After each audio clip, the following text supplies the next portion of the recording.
Okay, so on today's Mark Meets, I'm joined by Kim from Kimberley Performing Arts Centre. So we're going to go on with the first usual question. So tell the listeners about yourself, please. Well, I was born in Grimsby, adopted, and brought up in Scunthorpe. It seems I wanted to dance from being very, very tiny, and Mum took me to dance classes, and it's all I ever wanted to do.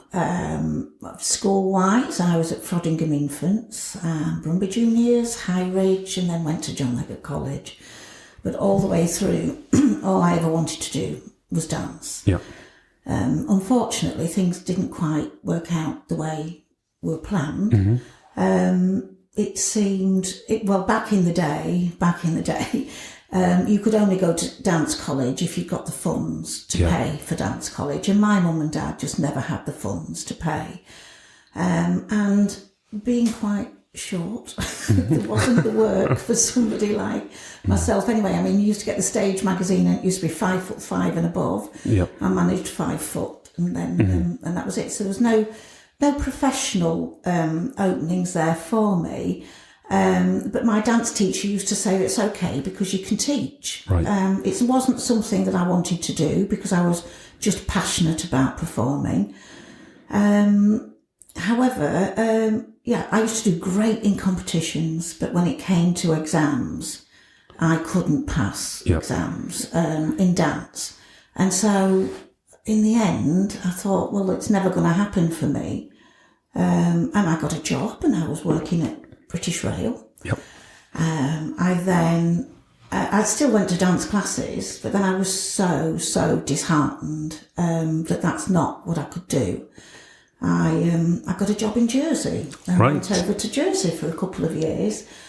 I used to hire a hall so that I could still dance for myself, which made me feel a little bit better. And then I actually joined a dancing school in Jersey. And I was in my early 20s then, and I actually danced with young girls of 14, 15. And that's when I realised why I never passed an exam. Because I'd never been given the core training, the fundamental training that you need. I was a performer, but I was no technician. And then I decided, I absolutely loved it. And the fact that I learnt so much in a very short space of time, I saved up, still stayed in Jersey, saved up and took myself off to the Royal Academy on a teacher's course. It was just a short course. It was a couple of months doing an intensive learning of the syllabus, and decided to come home and start my own school. And it just went from there. So what was the driver for starting the school? Was it because there was nothing local, or is it just because it's something that you want to do and was passionate about? Very passionate about. But what really made a difference was I came back home and there's always a local competition at the Plowright every year, Scunthorpe Dance Festival. And the fact that I had realised how inadequate my training was, I saw things at the festival that was still inadequate. But again, back in the day, anybody could have owned a school. People didn't ask if you'd got qualifications. And so for me, it was important at that time. I didn't want anybody else to have the journey that I'd had. And so I thought, I'm going to come back home and see if I can make a difference. Fabulous. So from when you started to where you're at today, because the school itself is considerable in size. What was your routine like at the beginning, and what's it like now? Has it changed much? It changed an awful lot. It's careful what you wish for, isn't it, sometimes? Yeah, definitely. I mean, at the beginning it was, I just used to have classes, toddlers classes in the morning, and then there'd be children's classes in the evening. But I probably only had two or three nights work, and as I say, just the toddlers classes in the morning. And it just gradually, very gradually, grew. Word of mouth grew. I had a studio above Montpellier, it was at the time. It was a co-op building, and it was, I don't know how I did it really, because it was so tiny. When I look back now, it was so tiny. And then moved from there and bought a property, another co-op building, and we bought the property and lived upstairs, which was great because I had children, so then that was perfect.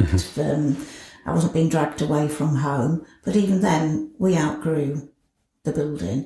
Every building I've gone on to, we've outgrown it. Which I suppose brings us on to where the school's at now, because you're currently looking to have a new building built close to where you're at. Do you want to talk a little bit about that? And feel free to plug and ask for as much help as you want. Thank you, because we certainly need a lot of help. The building that we're at now, again, I mean, it's enormous, but we've outgrown it. And not just outgrown it, the building itself is in a bad state of repair. But I mean, at the moment, we've got well over 400, I think we're about 420 pupils, but they're youngsters. On top of that, we've got adults too.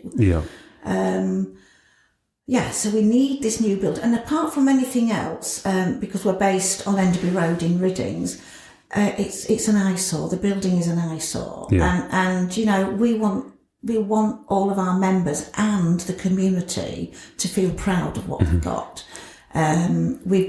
I've got fabulous teachers that have danced professionally, that have had lots of experience, and we're always bringing people back that I've taught, that have done West End, that have done Broadway. So we're bringing all of those experiences back, which for me is fabulous. It doesn't matter for us at KPAC whether you are a brilliantly talented dancer or you're not. That doesn't matter.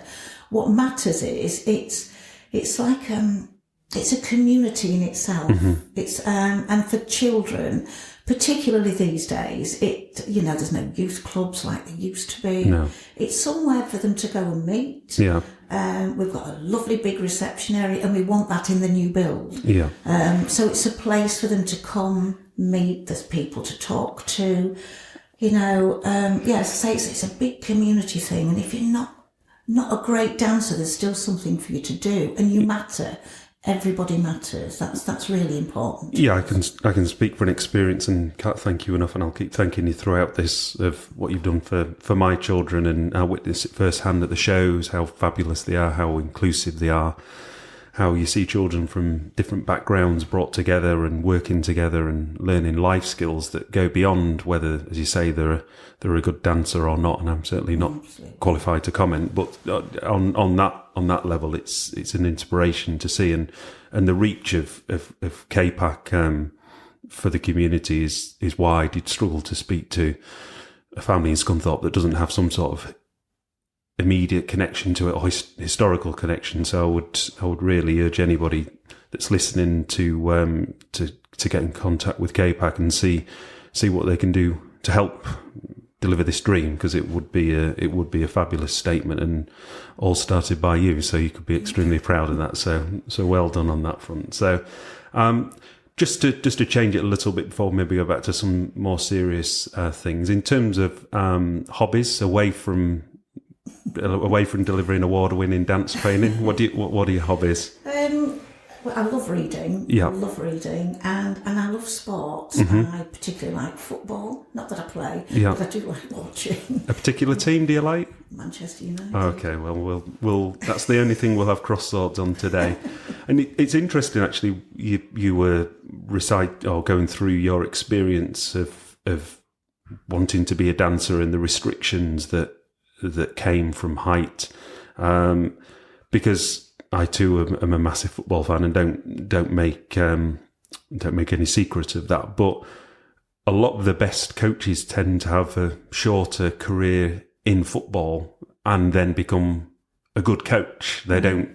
You get the odd exception that were top players and then become top managers, but a lot of the top coaches have tended to have an injury or just not quite make it for whatever reason, and find a calling that gives them a much longer career in the sport they love, or dance as is your career, then if there'd been a player. So I'm sure there's something in that channeling that dream and desire, but then delivering it back to other people and giving them that opportunity, and there must be something in that. And I'm sure one day someone better qualified than I'll do a study and let us know how that works. But in terms of a serious topic, in terms of mental health, which is something that you'll experience with dealing with students and families and of course in our own private lives as well. How do you think that that's dealt with at this point in time? Do you see an increased awareness throughout not your organisation, because it's not a Q&A as to whether you're doing what you should or shouldn't, but what does sort of mental health mean to you, and what advice would you give to organisations on how to deal with it, really? It's something that's got to be taken very, very seriously. Yes, I think there is more awareness, but unfortunately there isn't the resources there to deal with it. And I do think that, something like KPAC, we pick up on these sort of things. Children, I've never had so many children that are really struggling as we have right now. Yeah. I mean, it's something that we get involved with. We will liaise with parents if I see anything, or any of the teachers see anything at all. We always speak to parents. We always contact schools, and we'll speak with schools as well. But what we do, dance itself, whether it be dance, whether it be exercise, anything that we do, bringing people together with the older people that we've got. Yeah. I think our oldest dancer is probably 80. Wow. Yeah. So it's a big age. Yeah. But movement itself is a really, really good help with mental health. But it is something that it is more. People do take it more seriously, but it's still, I feel, not taken seriously enough. Yeah, almost like the issue's growing larger than at a quicker rate than it can be handled, or as much as it is being taken seriously, that it's not. We keep hearing, don't we, that we're putting more money and more resources into mental health, but people are still waiting until they are at breaking point before anything's done. Yeah, and if it's done sooner, intervene sooner, then it wouldn't cost so much anyway. Yeah. It must be a big frustration of yours, because you're right at the knife edge of you say, seeing young children and families going through difficulty all the time, and some terrible probably stories over the years of what you've had to deal with, and again to praise KPAC, without an organisation like that, then a lot of children wouldn't even have that hope or direction of being in a show, going dancing every Saturday or throughout the week, and that itself does more than any sort of government initiative could ever do, because it's real and you can see it, and you can see the joy that the children show when they're doing it. So that is amazing. So another big shout out. That's the second one. In terms of you yourself, and it's probably difficult to disconnect the school, to disconnect KPAC from you. Where do you see yourself in sort of 5 years' time? Still at KPAC. Yeah. Definitely still at KPAC. I could never leave. I do say I think I'll be going down and teaching with a Zimmer frame. Yeah. I absolutely love teaching with a passion. However, as I am getting older, I'm under no illusions. I want the children to be inspired. So my position would probably move much more away from teaching, and probably more on the administration side, and bringing people in, making sure that we're up to date with things. Things change all the time, and it's so important that we stay current. Yeah, and relevant, as you say. Is there a particular story over the years that's a favourite, rewarding outcome for you? Not that you can say any names or give.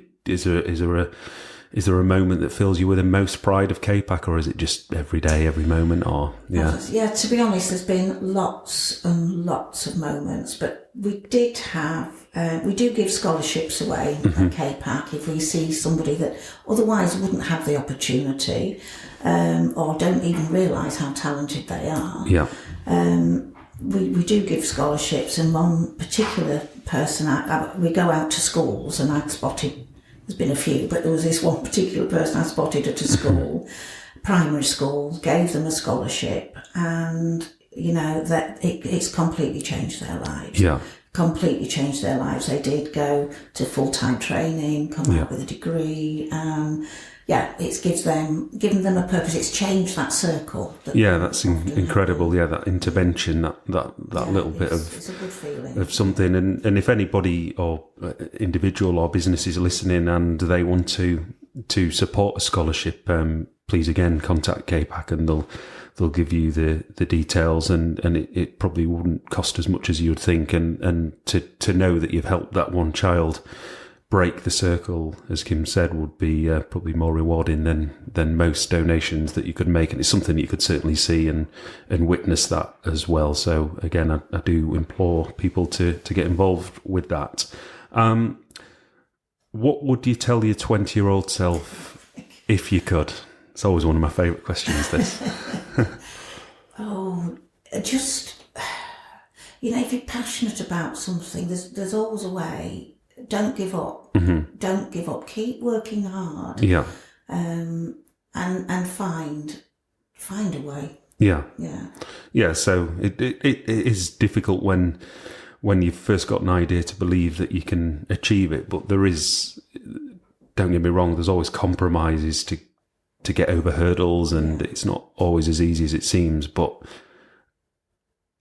before you realise it, before your very eyes, you've got something that you still manages to amaze you, you know, and it can be the most rewarding thing. And a lot of emphasis is put on money, but that's not the achievement of doing something is the key thing, and building something that's good and that people value. So if somebody was going into business, then and I know you've said about go for it and keep going. Anything else that you would say to them? Any pearls of wisdom? Yeah. Admit when there's things that you don't know and there's things that you can't do. Yeah. Don't pretend that you can do it all. Yeah. You can't. Yeah, you're the second person that said that, actually, and the other person that said it was female as well. So I don't know if we're building some gender profile in these podcasts. That I have always genuinely said, and people could attest to this, that I've always found that females are more inclined to evaluate a situation and put a plan in and be more realistic about it, and I find that to be the case, that a team of females will always achieve, I think, more than a team of males. But anyway, not that I'm looking to offend any male listeners at all.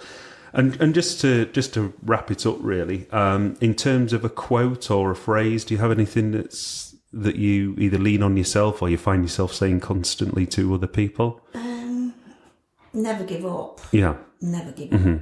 And my mum always used to say, where there's a will, there's a way. Yeah.